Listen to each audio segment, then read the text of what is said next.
Welcome to this webinar on startup valuation. We'll start pretty early today. I request our charter member and MC member of Kerala Angel Network, Mr. Roy Verghese, to quickly introduce our speaker today and take the session forward. Over to you, Roy, sir. Yeah, good evening, everybody. I have to set the tone for the webinar today, then introduce the Vikram Singh.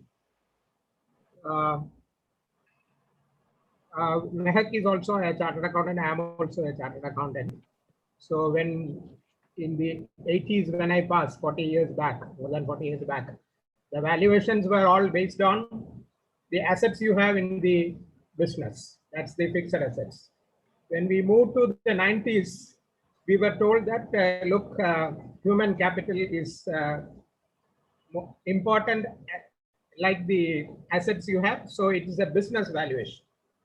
So come the 2000s, and then the whole scenario changed and said that, okay, we will look at the cash flows because of the bust and booms of the markets.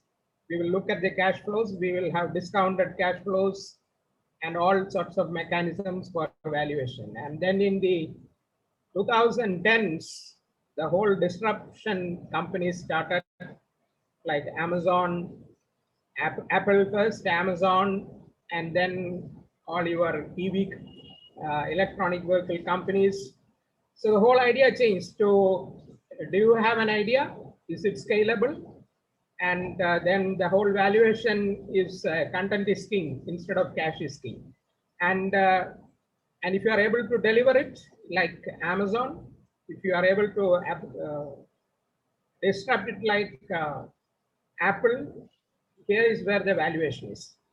But during the same period, the startups also, all these companies were startups, and the valuation became a different ball game altogether. And what we see now is, I always wonder whether it is a science or an art or an intuition. We have to hear Mahek to see what it is. And but one caveat I always keep in mind, what Shakespeare said, beauty is in the eyes of the beholder. So it's a sale or purchase decision end of the day. When somebody is investing, somebody is diluting. So it's there is a different chemistry also involved. So that's what I would like to set the tone for the discussion. And Mahek, his profile has already been in the brochure. He's basically a chartered accountant, and he has been in the finance sector for some time, and then moved into KPMG, where he heads the deals and valuations division vertical. Over to you, Mahek. Thank you, Mr. Roy. I'll just, to be more clear, I'll just try to stop the video and just put in the audio section. I hope that's fine with everybody. And thank you, Mr. Roy, for the good introduction.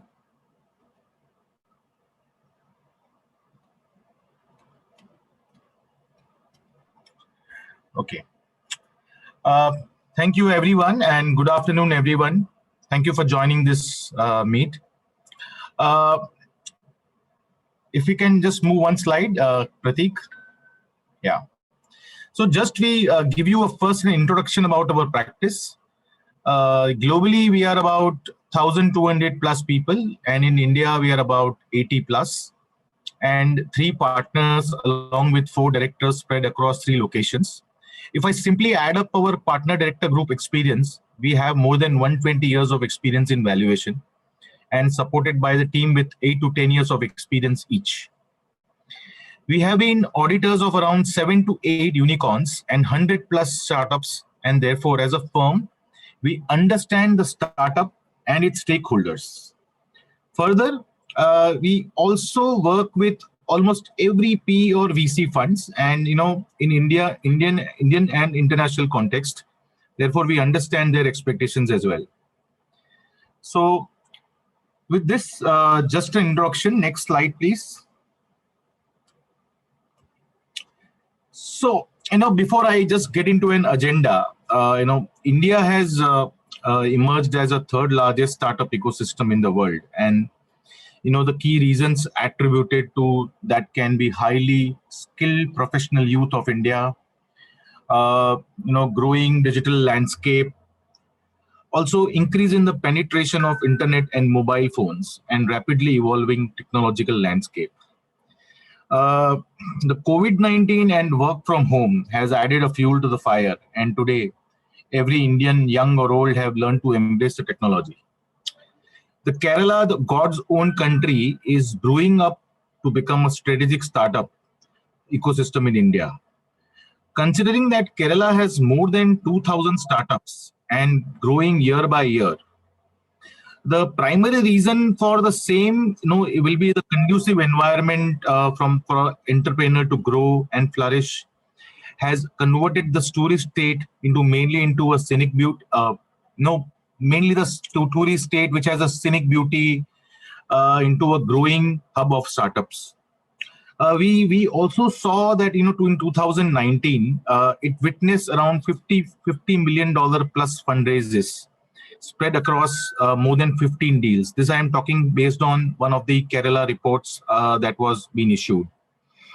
The key reasons for the same can be attributed towards skilled manpower, low cost of operations, modern technologies, and supportive government policies.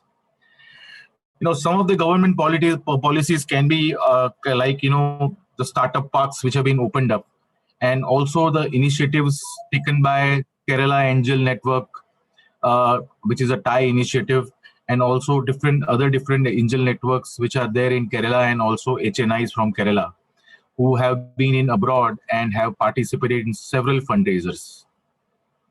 Before we understand the agenda of today's presentation, let me give you a perspective of why we got inspired to enter into this market and what we have done so far. See, almost 2 years back, nobody used to, we were never involved in any startup valuations earlier, because it is not that easy to understand the dynamics of startup, changing world of startup. So almost 2 years back, we started this practice. And before we started this practice, and started doing a valuation, we formed a dedicated startup team to understand the critical nuances of startup. And after conducting an extensive research for more than a year, we came up to this thought leadership on startup valuation, a craft or a shot in the dark. Now, as Mr. Roy earlier said, it is an art or a science. Now we call it as a craft, because there is a lot of judgment, but also you need to be creative, and we also need to understand the science behind it, and all put together, we call it as a craft. And why we call it a craft? Sorry to interrupt, Pratik. Can you put the presentation in blown up mode? I think you can do the PPT mode. Yeah, perfect. It was already in the presentation mode. I moved it to a normal mode. Is it fine now, or should I move it back? We were able to see the second slide. The one. Can you see the second slide now? Can you see the second slide now? No, we can't. Okay, so I will just try to increase the size so that it is visible to everyone. Now it is better? Or I should try presenting it again. Just give me 1 second. Slideshow. Actually, this new Microsoft, that gives a slideshow like this. Whatever you do, it will come like this only. Right, yeah.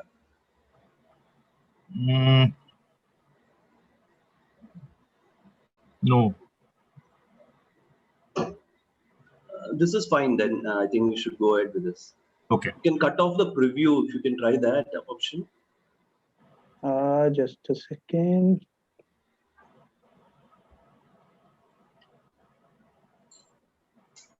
I think so. I have that option here. You can go to display setting and try on top. Yeah.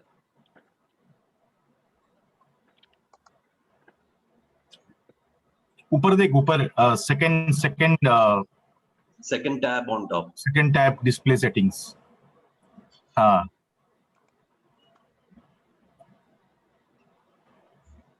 duplicate slide. Now it is better. This is Right. perfect. This is perfect. Yeah. Okay. Just to, I can tell you with a lot of pride and confidence, that this is the thought leadership that, only one document which will give you a glimpse of all the shades of startup and valuing a startup, arrange and explain in a very beautiful way. The day we launch this whole startup thought leadership in March, we launched it with 2 external speakers and 3 internal speakers, and 500 plus people registered and attended it. The whole presentation is prepared keeping in mind our thought leadership, and we have added few case studies that will explain how to value our startups in a different situation, which will be taken by my colleague Pratik Bhatia. These are the real case studies of the companies that we have recently valued, and obviously names and numbers are just a fiction, keeping in mind the confidentiality. I will, I'm getting a lot of questions, but I will actually take up the questions in the end if you don't have a problem. Is it okay? Yes, Mehak, that's perfect. Okay. Coming to agenda, within this comprehensive thought leadership, we are going to essentially understand the definition of startup and the key characteristics of startups that drives the value at each stage of startup, and then we will move to key business models of startups. Our thought leadership will be incomplete, if we don't talk about Indian unicorns and and their billion-dollar stories in this presentation. As a rule of thumb, we typically assume that startups are the cash guzzlers, and 5 to 10% of them survives, and so on and so forth. Actually, we will change that perception, based on our studies that we have conducted on the survival rate.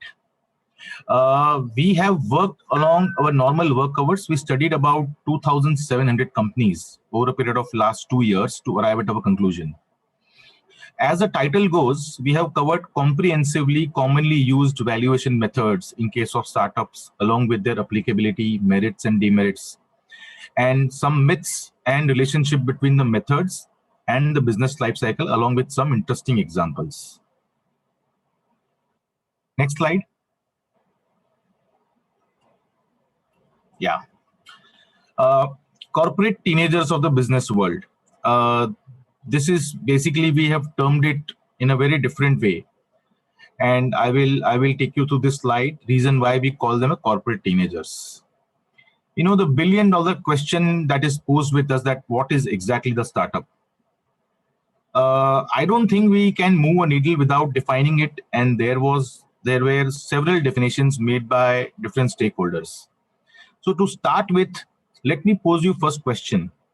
Can any business incorporated in last year with 10 employees be termed as startup?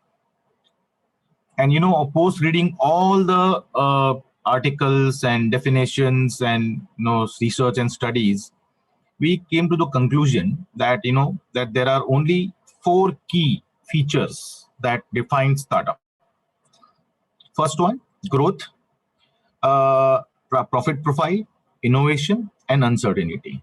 Now, by growth, what I mean is that there is a largely untapped market that will trigger the exponential growth. Profit profile is nothing but the targets with a high cash burn. Innovation, that the thing that embraces technology, identifies the gaps, and comes up with an innovative concept of selling goods and services. Uncertainty, startup that is has a highly fluid business model with changes in the market and changes with the market dynamics.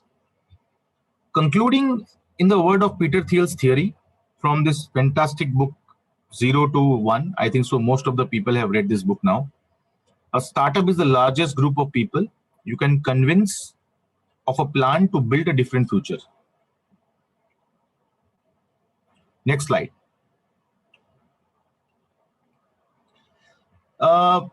it is imperative for a valuer to understand the unique business models of startup before even you start looking for a valuation. As we understood that innovation in technology is one of the most important differentiator between traditional business and startup, it's important to understand what exactly the business models are or how startups generate the revenue and profit or loss, including the cash burn.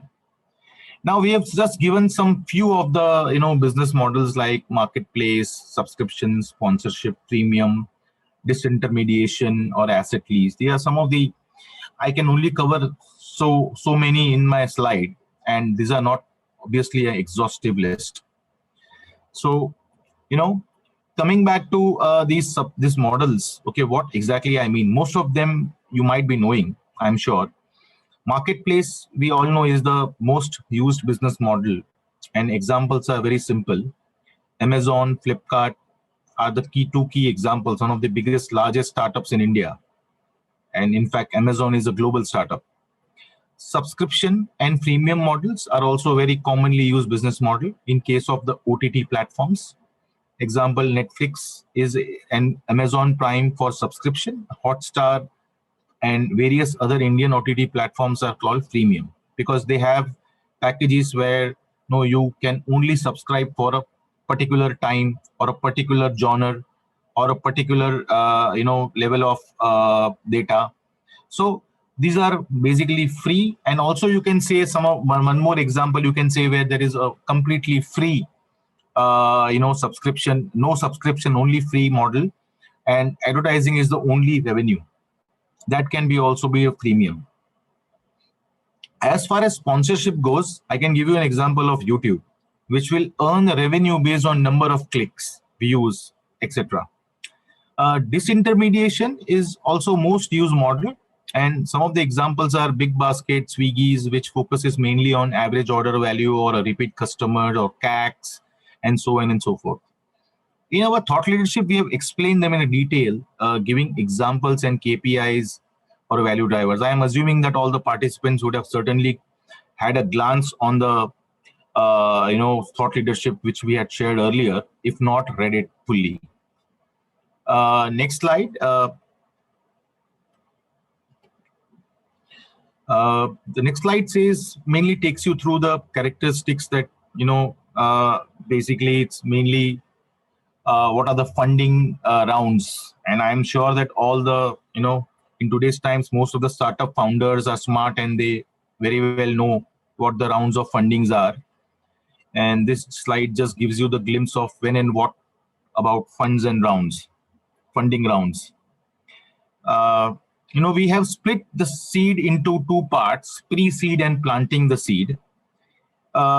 This is the most difficult stage where we can do a valuation, to be very frank. Pre-seed, the earliest stage of funding where founders are working with very small team and are developing a prototype or a proof of concept. The amount raised at this stage is very difficult to predict and probably very difficult to even value. So a lot of times it becomes like a thumb of a rule, and whoever gives you a first money and you will just take it. That's what pre-seed would mean. Planting the seed is just the next step. This is the seed that where hopefully the company grows and funding is used to transform the startup idea into the first steps, such as a product development or a market research has been done. Now you know what exactly where you want to go. Although the market is so big, obviously it is open. So fund raised at this phase ranges around $10,000 to $2 million, depending on idea and the scope of the market. Now, somebody can say that I can raise higher or lower, but this is just a broad range.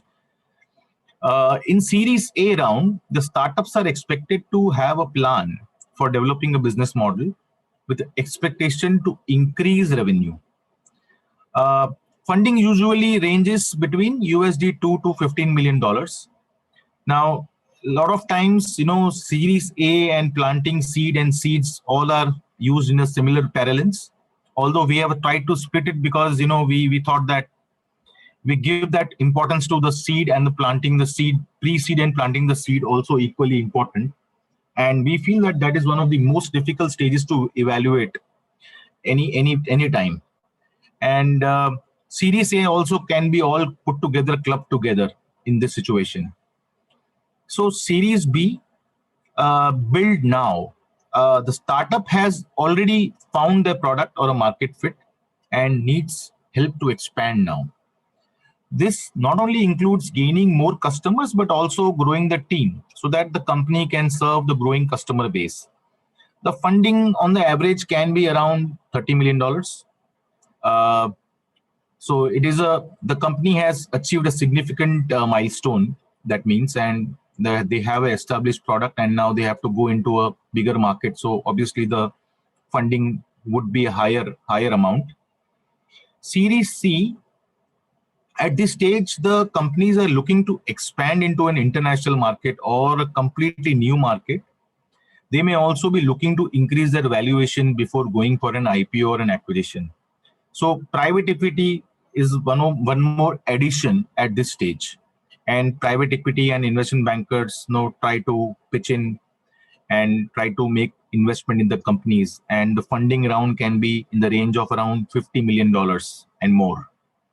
So typically this stage, Series C stage, can be more of a private equity or a growth stage, one can term. But yeah, in normal parlance, if you see, not forgetting about technical thing, people do use series till the time company achieves, and there are various rounds. People do use the word Series A, B, C, D, and it goes on till maybe I've heard about till Series H, I also. So even that time also, it is not a private equity which is actually investing. But what we have done, this is more of a technical thing. So that's where we have divided it. The Series D, money at this stage is raised for a specific reasons now. Like new opportunity in the market for expansion, or before you want to go for an IPO, or those kind of situations. Or you have not met the expectation and now you are trying to change your field completely. You achieve a certain growth and now you are trying to change your field completely, and you may require funding. That is and you may also want to stay private and not go for an IPO. That is the reason where you also can go for a Series D.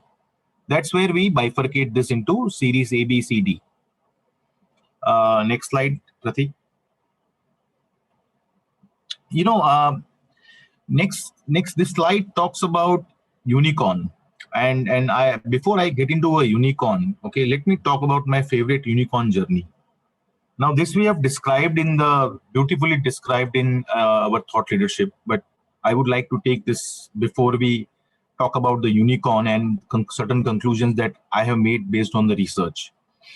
In our thought leadership, we gave a life cycle of Netflix from where it started as a DVD rental or a video library business in 1997 to ultimately its IPO in 2002. Profitable for the first time in 2003, crossing $1 billion and becoming a unicorn in 2007. It introduced online streaming services and enabled television viewers to watch the television shows on their computers. This is what happened in 2007, and it became unicorn.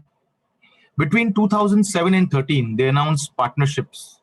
Premium American cable networks launched its operations in several other countries, dived into original content building, acquired some different businesses in different countries, giving them access to several aspects of building its own and local contents.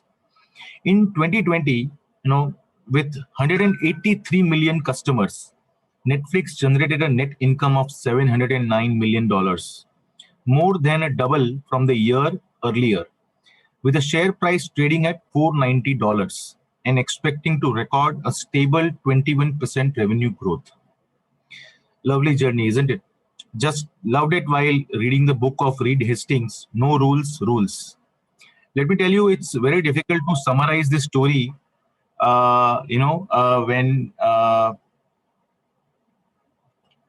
when you have actually read the full book. So I actually wrote down this story to give you a very short glimpse. it's a very beautiful book. One should read it, and how the whole journey has evolved. Nobody would have believed a rental video company giving you a cassettes and this kind of a stuff can become such a big, and every home name everybody knows Netflix now. So it makes me really mesmerized when I talk about it. Now, what is a unicorn? Now, let me give you a concept of unicorn. A lot of you may be knowing it, obviously, because it's a very common thing that people use it. Any startup that reaches the valuation of USD 1 billion is actually called unicorn. Now, why unicorn? Unicorn, what is unicorn actually? Unicorn is like a horse-like animal with the wings and the golden horn, and is considered as a symbol of fantasy, rarity, and purity. So, although there are many unicorns, but still they are, when you look at startup as a whole universe, unicorns are really few. They are not many, and therefore they are fantasy, rarity, and purity, which everybody wants to achieve. Now, India is third largest ecosystem in the world, and only behind US and China. As we can clearly see that India still has a long way to go compared to US, when we are talking about 206 unicorns and China 203, India only 24 in terms of number of unicorns in 2019. But we are catching up soon, pretty fast. We are already in April month, May month, and we are already 50 plus. So that is what it is. And the study, there are various studies, okay, which we looked at, and I'll just give you some glimpse and the results of those studies actually.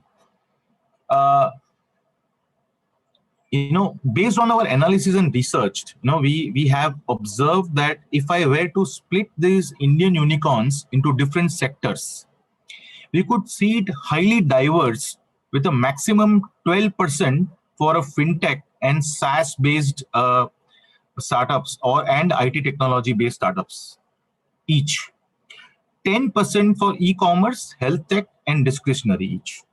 This leaves us with around 35% of unicorns, which are spread in various sectors like gaming, edtech, logistics, clean tech, mobility, insurance, etc. If I split Indian unicorn based on the date of incorporation, then 60% of these unicorns started post 2005. In terms of value of the unicorns, fintech, health tech, e-commerce, SaaS, and edtech constitute 60% of total valuation of unicorn. This is really 60% is covering only 1, 2, 3, 4, 5 or 6 kind of sectors, which is huge. In terms of head office locations of unicorn, Bengaluru, Mumbai, and Delhi NCR, all the three constitute 67% put together. And the next largest cities are Pune, Hyderabad, and Chennai, constituting 20%. Mehak, sorry to interrupt again. I think the slides are missing. Pratik, if you can re-show the. Actually, slides. I have slides open with me. I don't know how. I'll just present again, I guess. Yes. Because it was showing on my television. Same here. I was able to see. I will just display settings. Okay. Now it is better. It is visible. Not yet, Pratik. Pratik, I have also lost it now. I will present again. Just give me 1 second. I guess Zoom is not functioning properly on my system. Now I can see it. Yeah. Now you can see it? Yeah. Again, I will change that setting. Now better? No, change the display. Now it's okay. Perfect.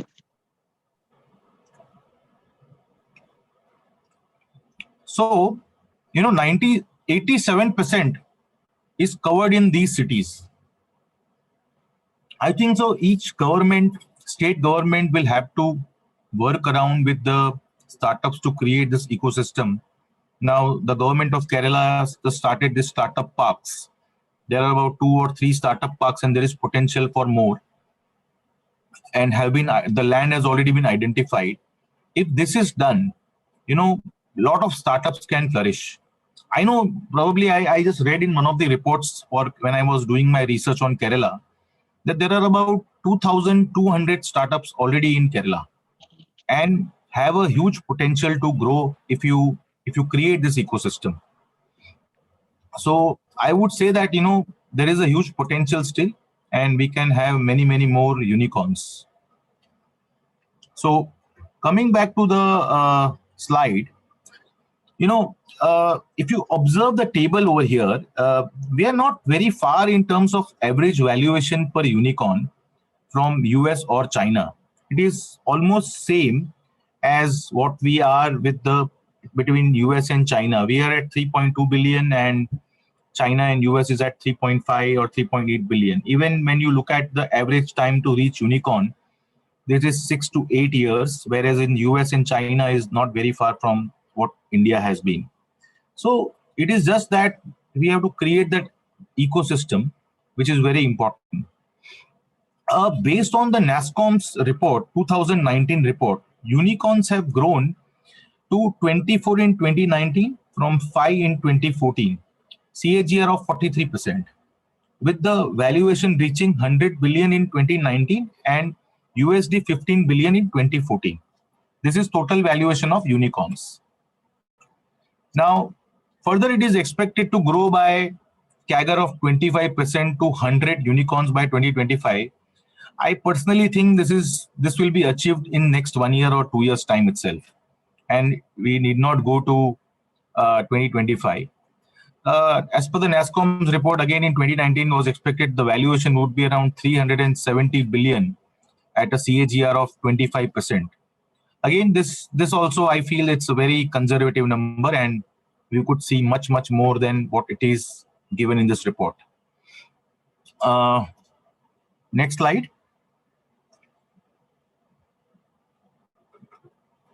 Okay. The rule of thumb should not be used to assess the survival rate. This is my most favorite slide. Okay. And not only this slide, but even the next slide is one of my favorite slides in the whole deck. Now, reason why it is favorite, I will tell you. So before we look ahead, let us first examine why do the startups fail. So based on some of the reports and our research, we saw that there are 3 primary reasons for which the startups are failing in India or in the global environment anywhere. The lack of market needs, cash exhaustion, and the team misfit.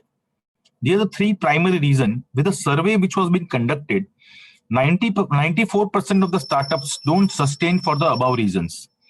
Now, in this research, respondents gave multiple reasons, and therefore the total wouldn't stack up to 100%. We went through many such studies, and survival rates that were given were around 10 to 30%. I would say I am neither surprised nor excited, as it was an accepted conclusion when we started this whole study. Further, including me, several of us would have easily believed or even used this phrase that 90% startups fail. And with above conclusion, 30% of the outer number doesn't excite me at all. But, the question to you is, can we say that it with certainty, and can this be considered for all the startups with a different stage, different background, different industries, and different management teams? I don't think so. Through this paper, or document, we actually attempted to break down this argument in detail. As a next steps, we looked at both available research on the developed markets, and we also looked at primary Indian data and its conclusion. So let's first take up the global data, mainly US startups. We actually found this detailed study by CB Insights, which talks about the journey of a seed-funded startup. Now, if you see this funnel on the right-hand side, now I just give you a conclusion of what this funnel is talking about. Only 1% of the startups that raise seed funds reach the stage of unicorn. Basis our research, we do not have a reason to doubt this at all.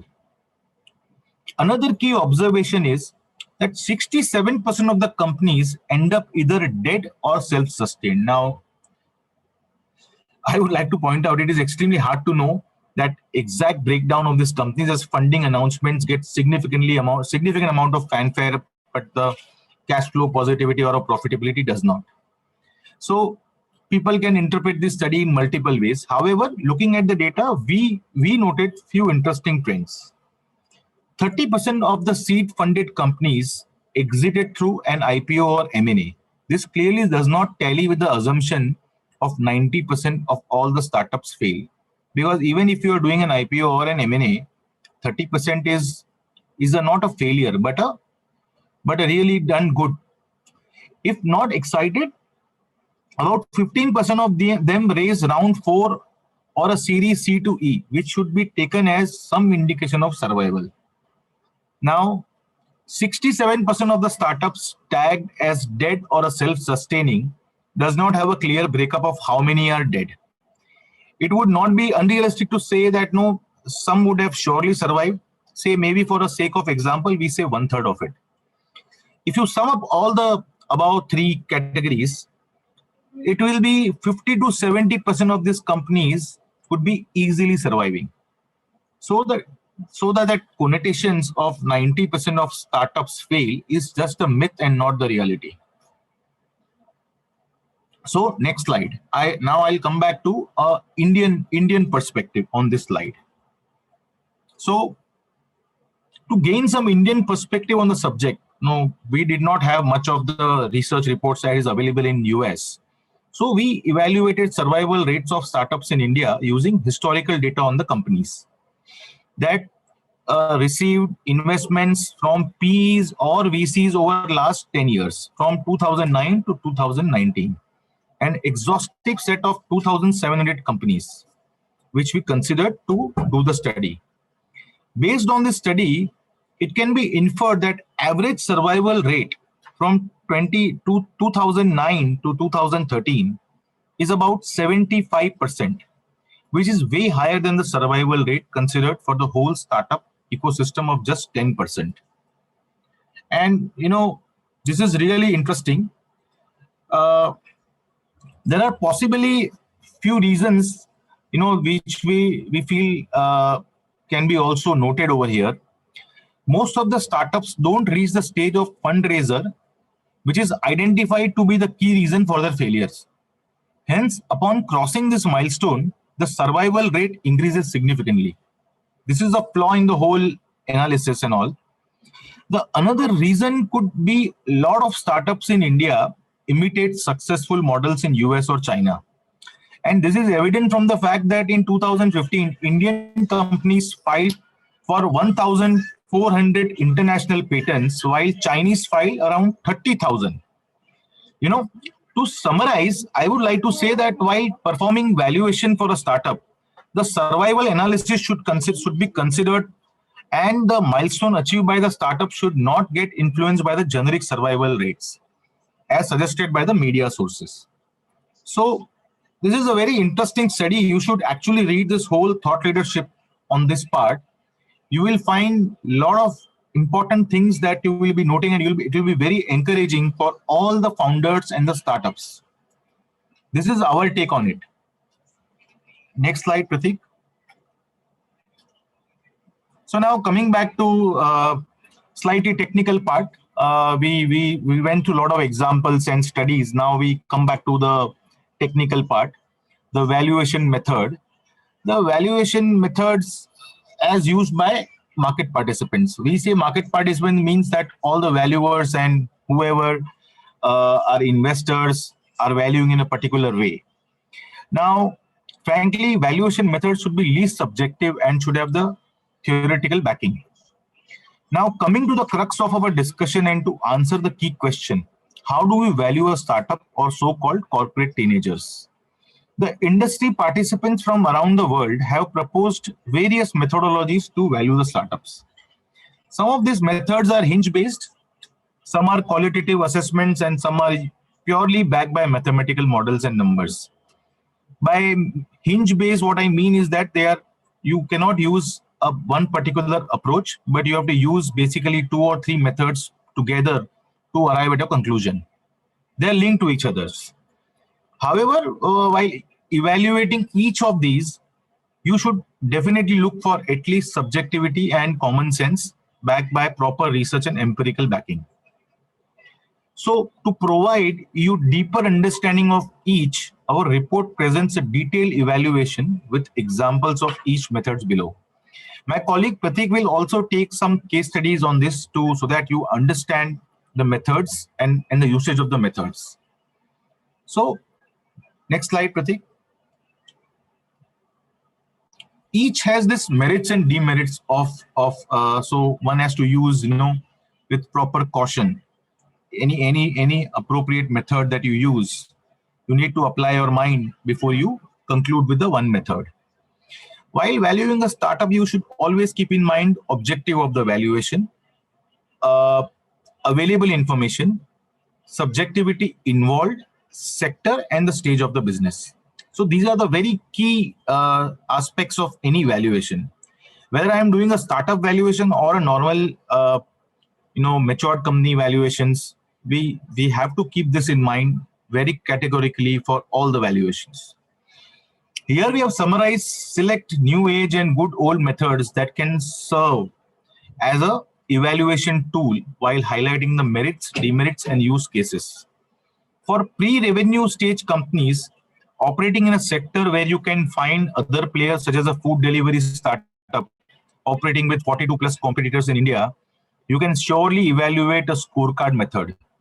However, you need to put a significant effort to understand the qualitative factors such as the management profile, product strength, and the competitive environment. In case the financial metrics are easily forecasted with a limited subjectivity, such as SaaS-based platform provider, you can go ahead and use venture capital method. You need to take a call on where the startup can reach after 5 years. So what exit value you can get if the startup attains such a matrix, and what return you require to support such an initiative. In case the certainty of outcome is still low, you have a method to capture such an uncertainty, which is called first Chicago method or a scenario analysis. It can be certainly used for a new age payment startups where business models are still evolving and outcome could be binary with supernormal success for few players.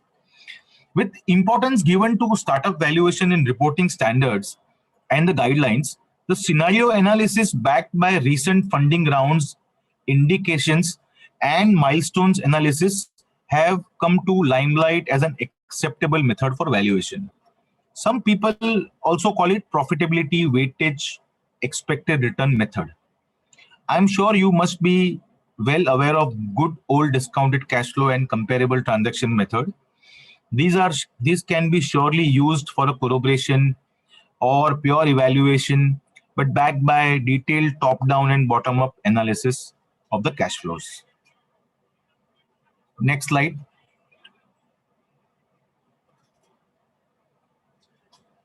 The identification of valuation methodology should be based on startup life cycle. Now, this chart is very important chart that shows you basically various life cycle, and the value of any asset, whether a startup or a traditional business, is always driven by expected cash flows, growth, and the risk profile. As each of these parameters were according to the stage in the startup life cycle, we strongly feel that as the life cycle of the startup moves from early to late, the selection of the methods changes and should always be given thorough consideration. The timing of each of this company or a startup will vary depending on business, the management, technology, and its acceptance in the world market. Next slide.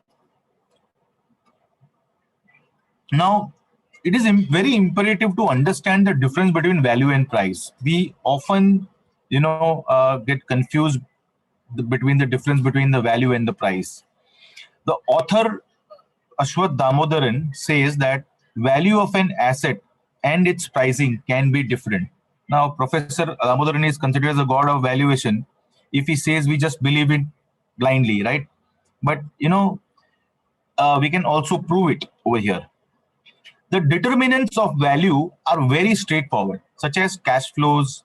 However, they are not easy to estimate. This is the basic issue of all the cash flows.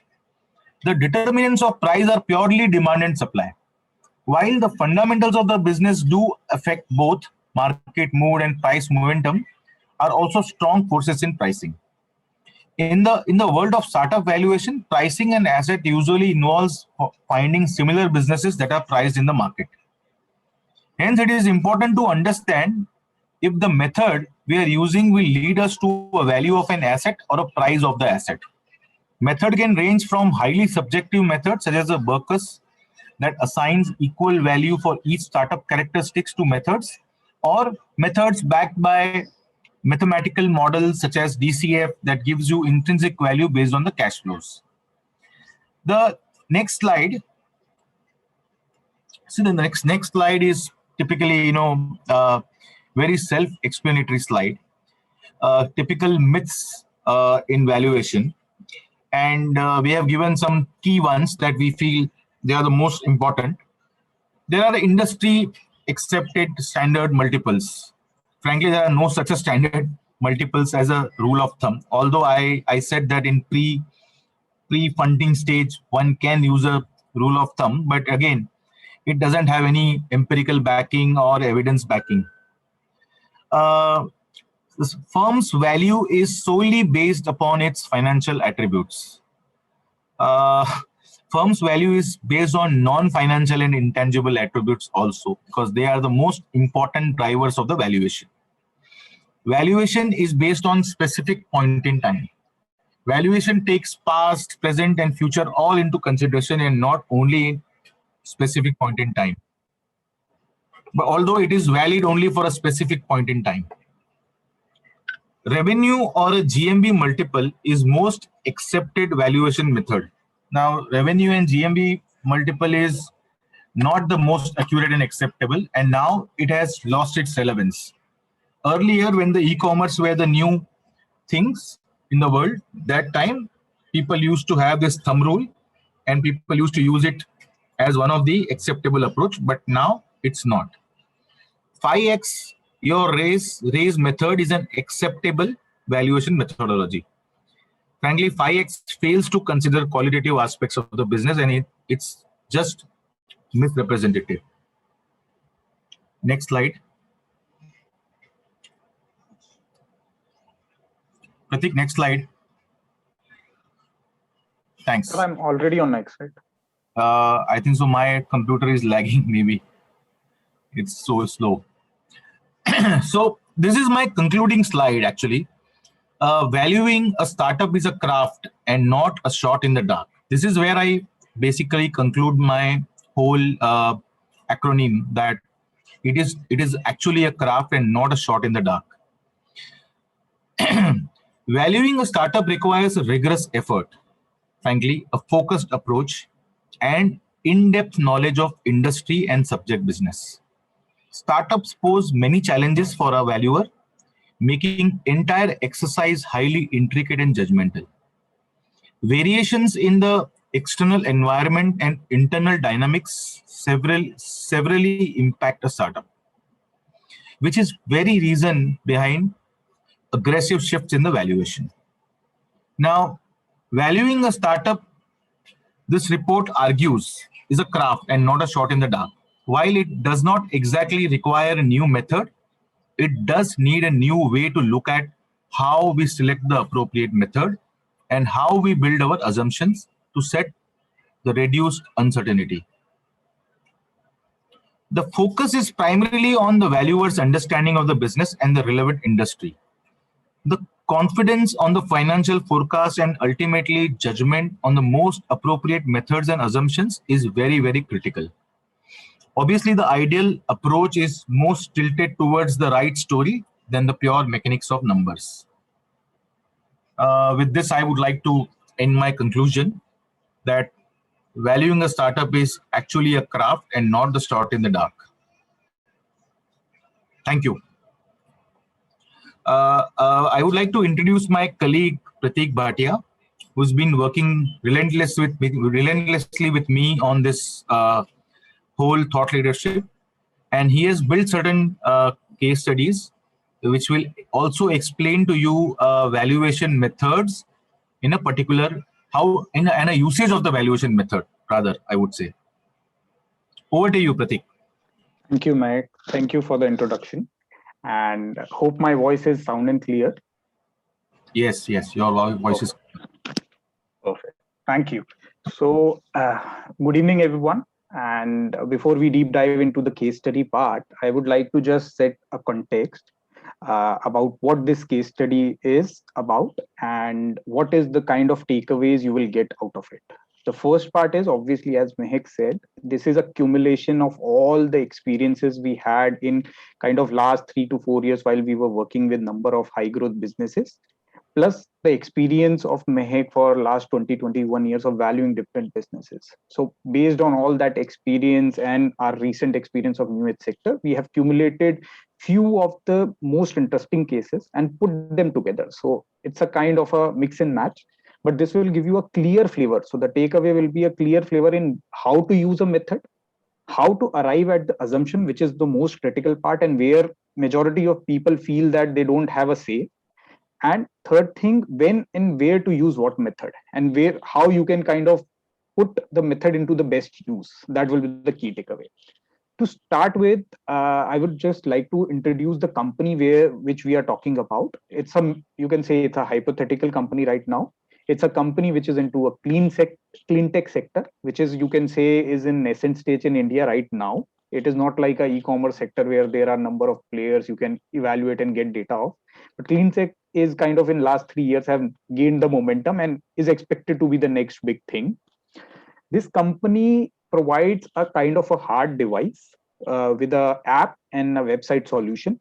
Combined with, they help you to connect it to a solar device where it will help you in analyzing your power consumption day in and day out basis. It will help you in using the right power source out of the normal solar power, your normal utility power, and your generator power.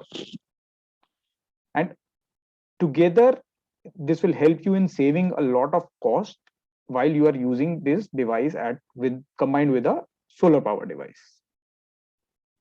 Hope the context is clear.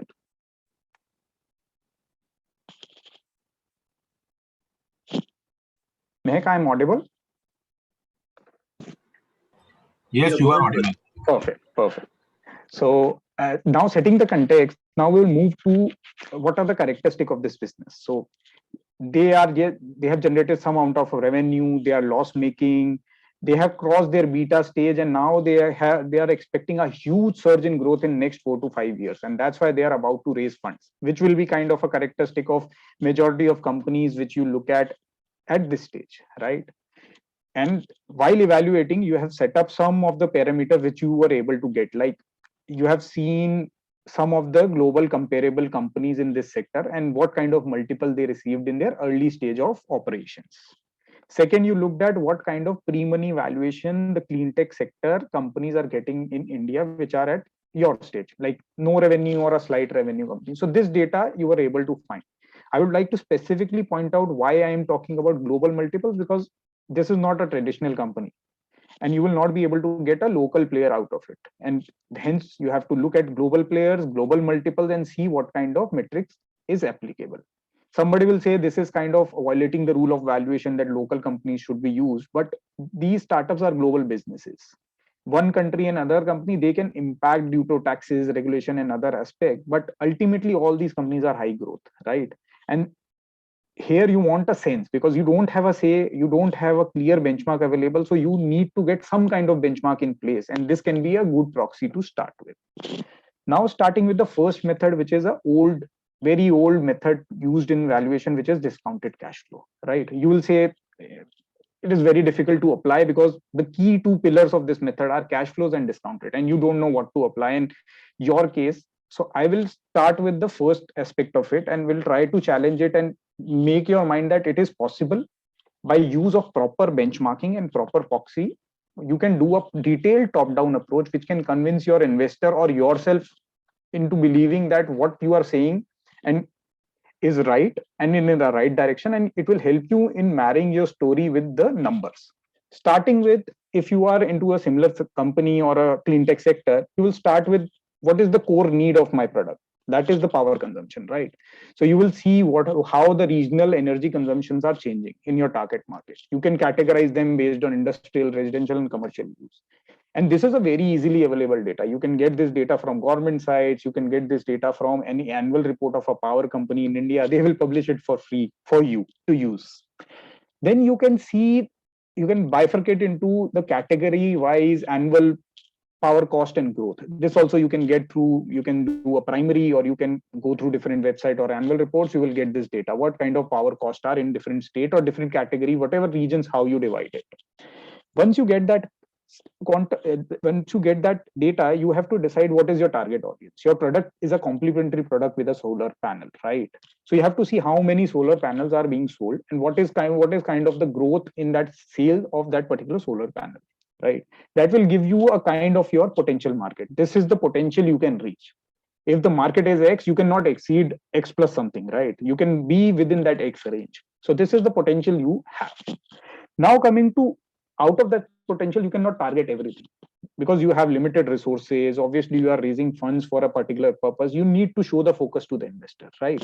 So you have to identify where the ideal and best fit lie. And that will be obviously if you're selling a product which is costly and to be combined with a panel, residential user will not have that kind of efficiency, or you cannot generate that efficiency for you, or you can do those base calculation as a founder to see whether you can generate that efficiency for what kind of category, and accordingly you set your market right.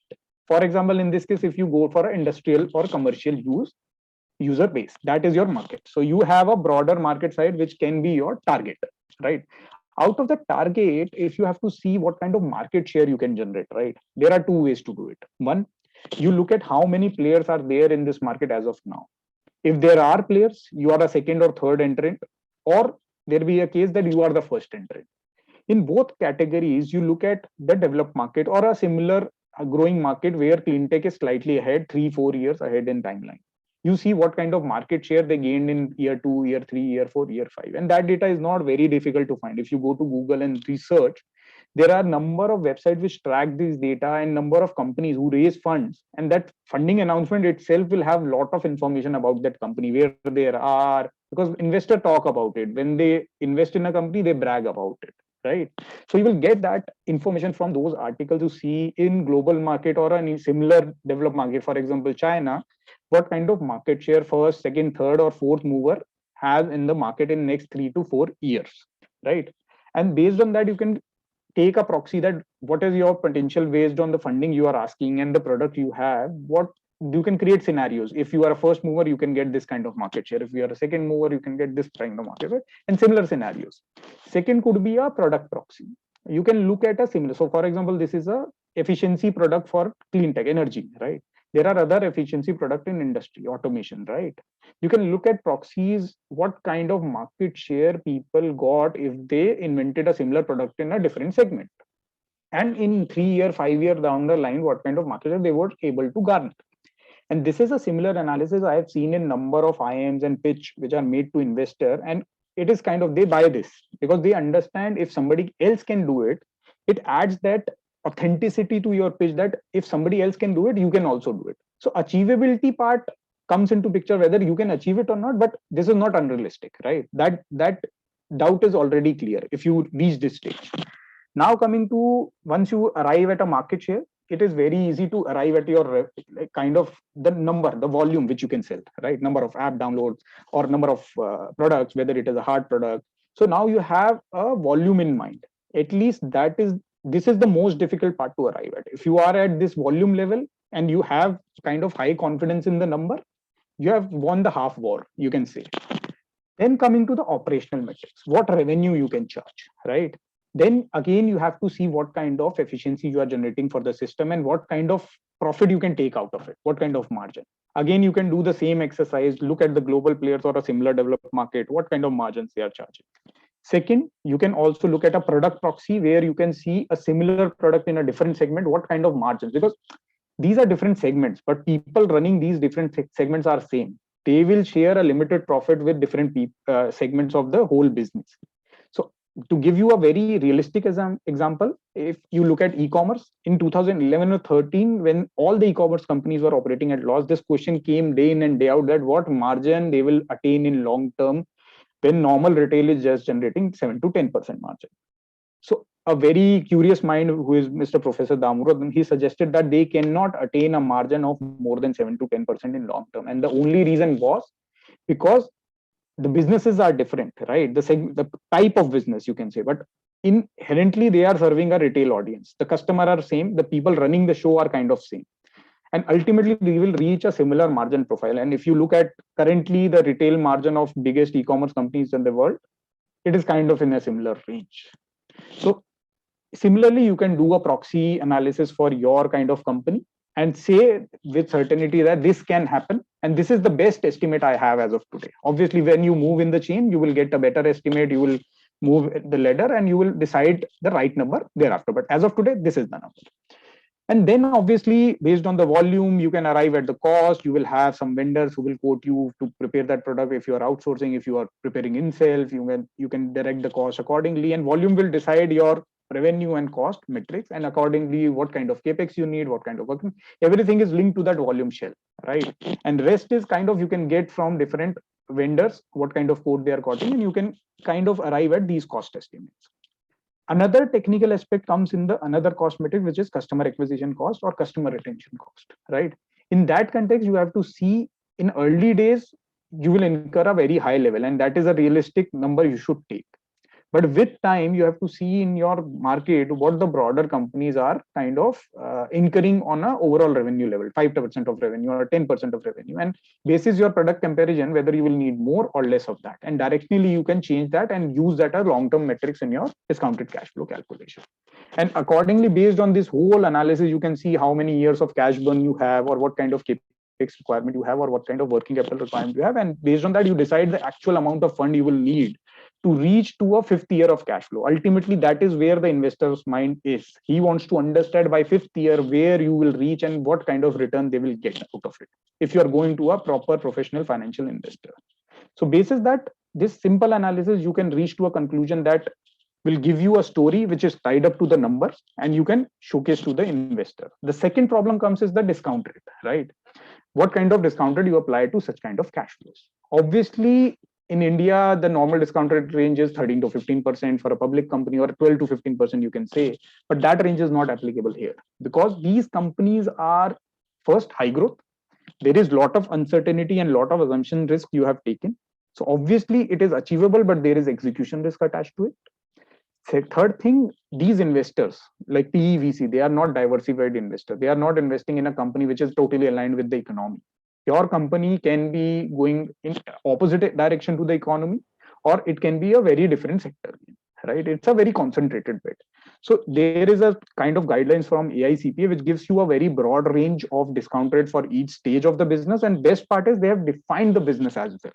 So you can correlate your stage. Sometimes you will be at the exact same stage, sometimes you will be in between the stages, and then you have to take a directional call where your discount rate will lie. And there are other factors which should be in mind, like whether you are backed by a big investor or not, whether there is a clear-cut big funding need in future or not, and you have to directionally change and see whether you will lie at the lower end of the range or a higher end of the range or in mid, and that will give you a directionally a discounted broad range. And ultimately your value will be also a range estimate. It will not be a point estimate.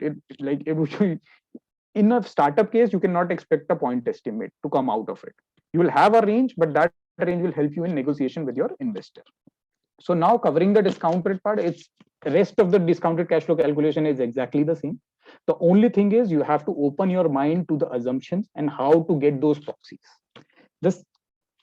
This method can be applied in all the cases wherever you are, in whatever case, whatever company you are. No company is immune to this method. You can take it wherever, but in some cases it will be a pure method. You will rely on it. In some cases you can just corroborate because the assumptions are very high level. The second method is obviously the comparable transaction method. It can be applied in only those cases where there are a lot of players who are into a similar sector, right? And you have some benchmarks available, and there are a lot of databases which report what is the pre-money valuation of recent transaction, and you can look at what kind of multiple they receive. And if you have a small metrics also, or a 1 year forward or 2 year forward metric, you can look at, if you get a similar multiple, your valuation will be in a kind of range. But obviously people will rely on what you have achieved till date, and LTM into your these multiple of LTM will serve some metrics. But ultimately you have to compare your company with their characteristic of the comparables which you are choosing. So your growth profile should be similar, your product profile should be similar, your management strength and your customer attraction, and all those things which are coming to play should be kind of in a similar line to make this method work. So hence it is a very challenging method to use. So number of people use it directly and just say that my value should be X. That should not be the case. To give you an example, if you look at the Flipkart transaction, it happened at a 4x of their revenue, right? They were a loss-making company when the big transaction happened for the company.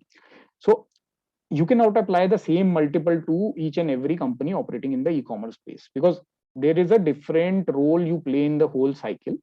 You have a different margin profile, you have a different management. Ultimately, if you evaluate all those things and then apply a multiple after adjusting it, that makes more sense. But that will require a strong judgment of industry, and generally investor will do that for you. But if you are on the other side of the table, then you have to invest that much amount of time and energy in doing that. Now coming to another method, which is a venture capital method. You can say it's a shortcut method, but it is the most used method by VCs, because they receive 10 to 15 requests day in and day out, right? And if that is the case, they have to filter down the request quickly. So what they do is they see what kind of revenue metrics you can generate after 5 years, and what kind of multiple you are getting for a similar company today. And they multiply it by that factor, and they see that what kind of value they can get if they sell the whole company out after 5 years, right? And they just discount it back, or they just divide it by what kind of return they need. If they need 10x, they divide it by 10. That is your value as of today.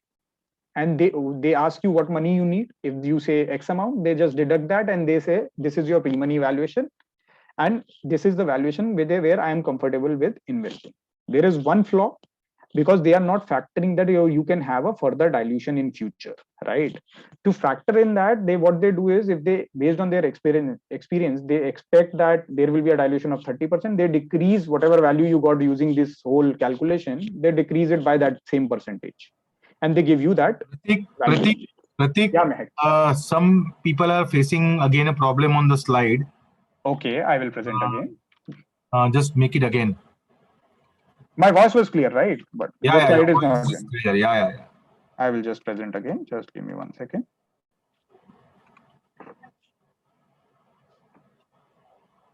Now it is better. I will just change that setting. Yeah.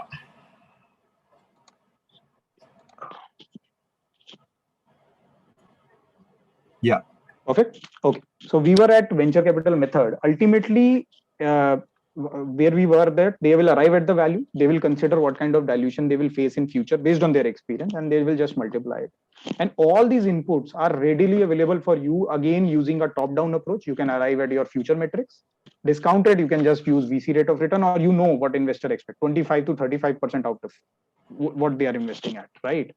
And based on what kind of multiple are appearing in the market, that you can talk to people, you can find through databases, and you can arrive at a similar value estimate, how people will judge you if you give them X amount of numbers in your pitch deck, right?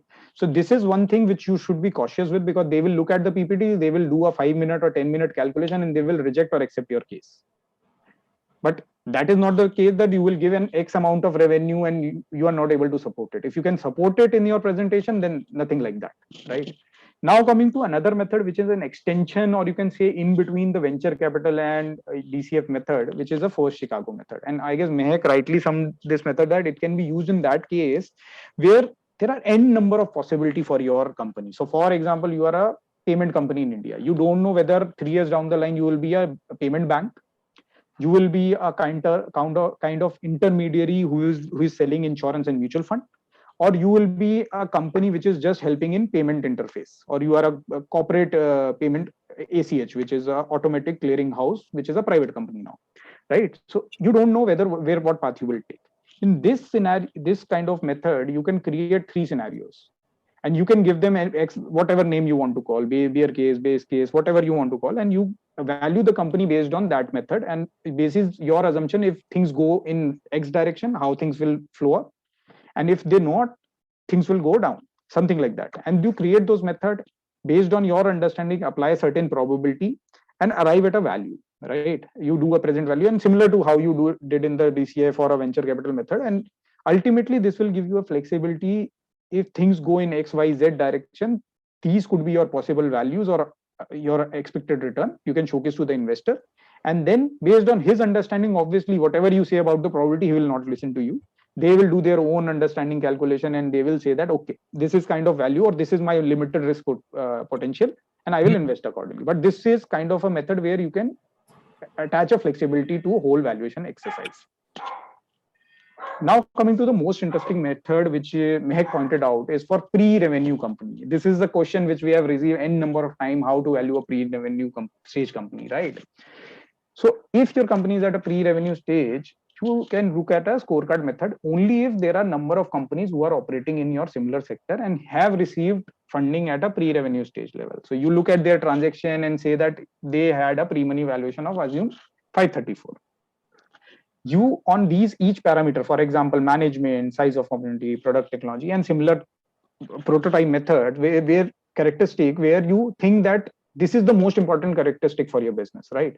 You rate your company vis-a-vis those companies based on facts, not on but just on emotions, right? You based on facts, like you have experience in the same sector. As a founder, you have exited 2 or 3 startups, but other competitor in this segment have not done that in the past, right? So obviously your management strength is slightly above them, so you can directionally increase the factor. Similar to your product technology, if you can use case and show the difference between your feature, their feature, your user reviews, their user reviews, and then rate yourself up or down, and that factor will decide what kind of overall factor you will get, like 1, 1.5, or you can say less than 1.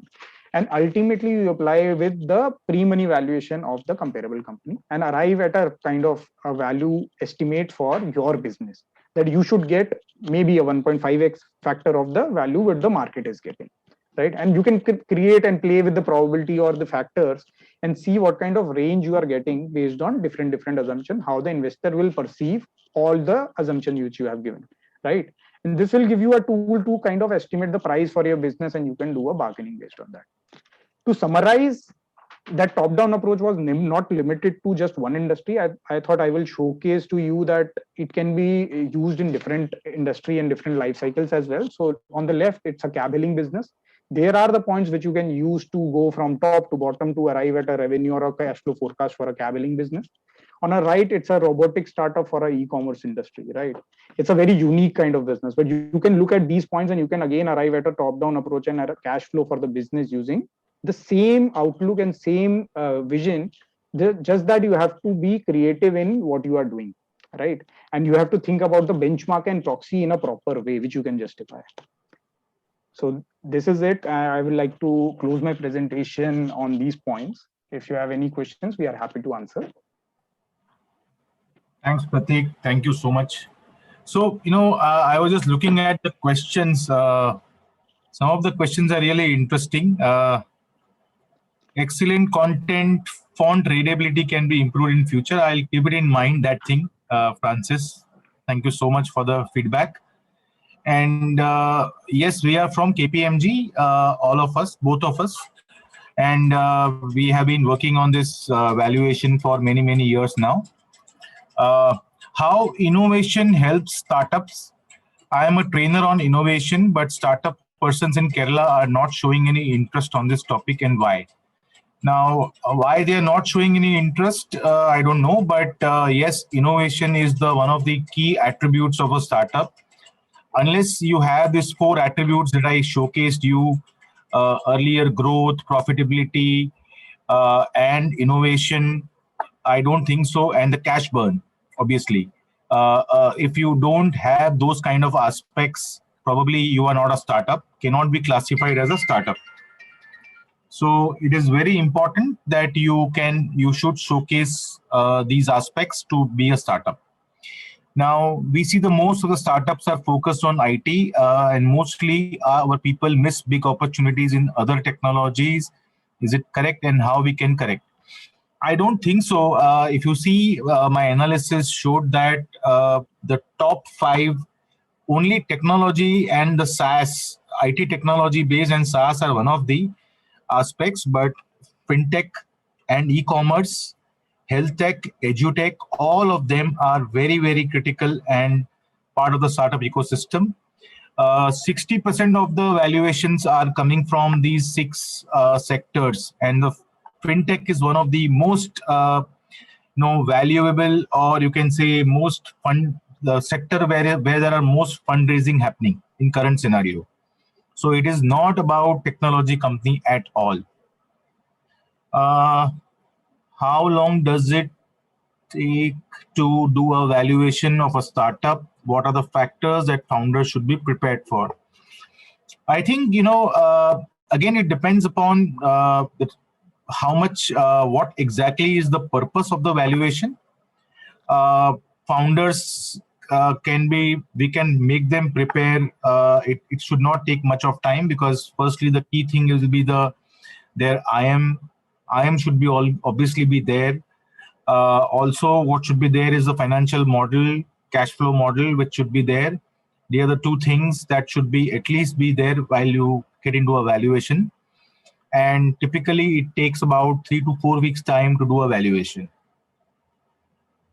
Again, if the data is available and can be justifiable in a justifiable format. So that is very critical. What difference in valuation as a percentage between 2 equally competent values, say KPMG and another big 4 consultant, will it be drastically different? Sir, this is a very good question, and I feel that there is no formula or a set formula for that. See, all of us, all the big 4 are typically well equipped, and we do take people from various big 4 and each other. All of them do take them. So if the things have been done logically and in proper sensible way, then possibly the difference should be the minimal. But there can be a difference in the each valuer's approach, and you may not be able to find one particular reason for that. So that is what my answer is. I don't know whether you are satisfied with the answer or not, but then it is not very easy to answer such questions. How can startups select an advisor to help raise funds? What kind of fees do they charge? Can a startup even afford one?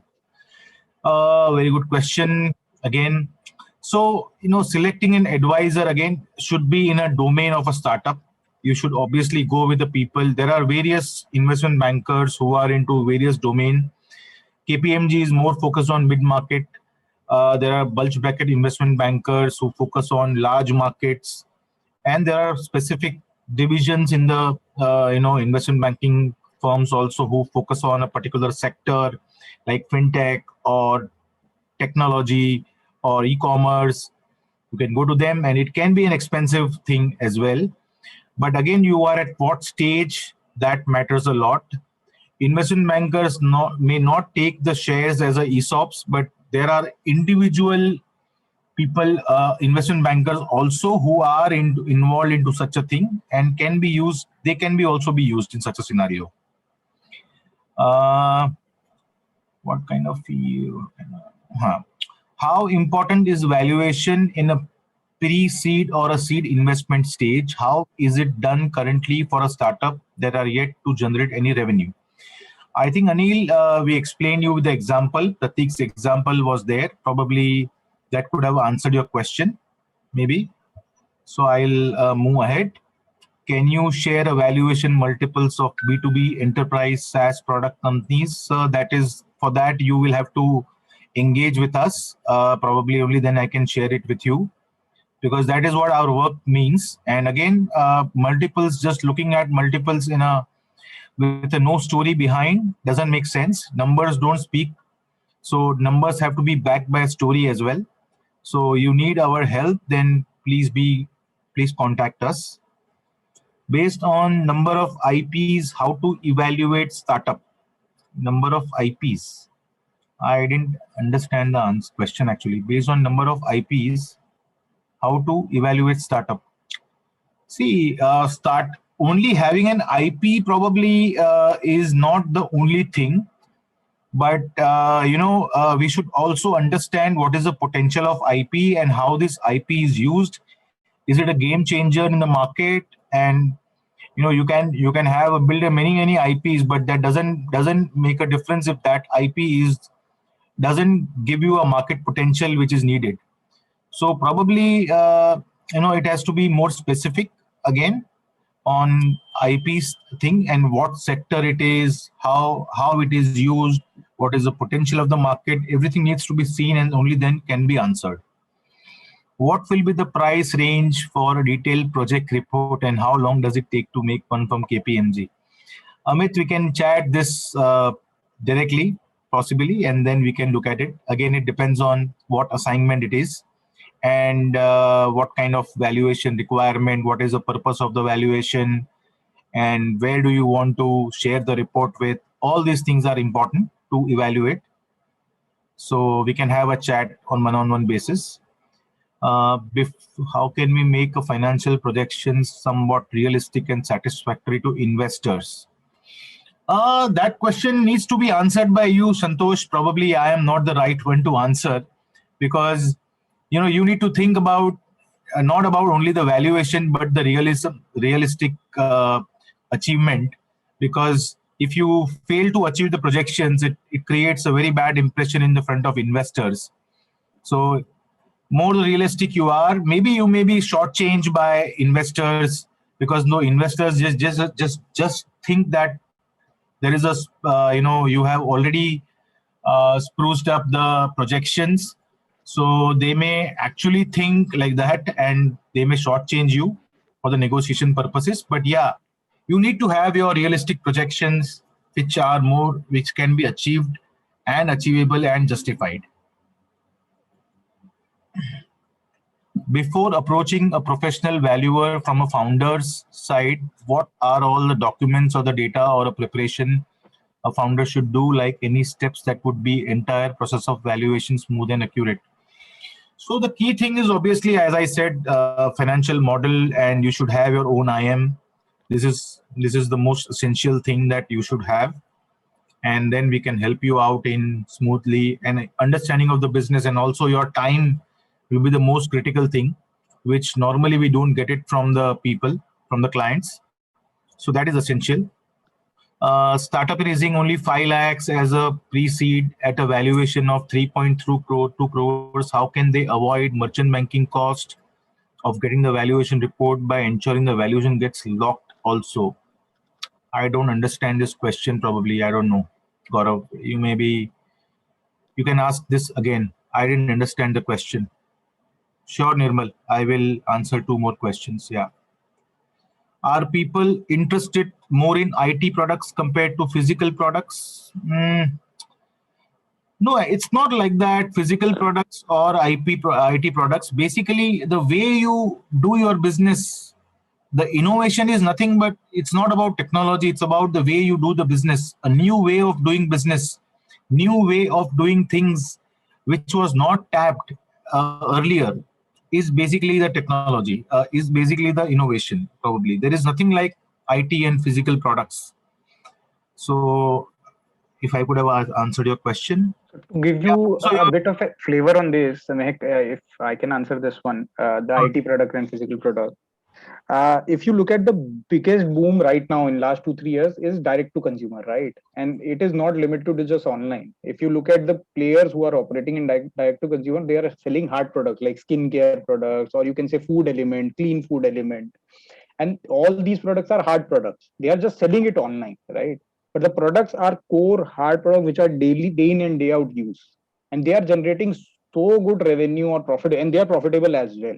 So to answer this particular question, that there is a need on both sides and people are focusing on all. Obviously, e-commerce was first and online was first, that led the boom, but still things are going up on other segments as well.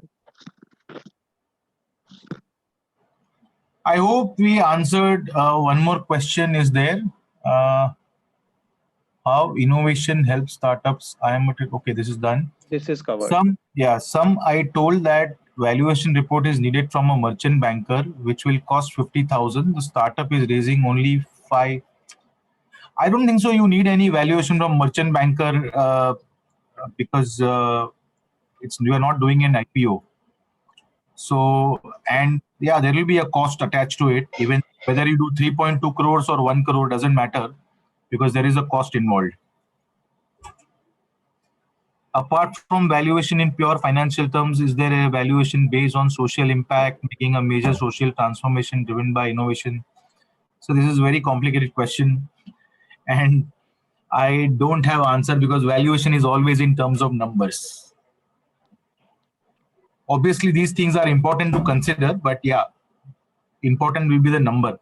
So I hope I have answered your question.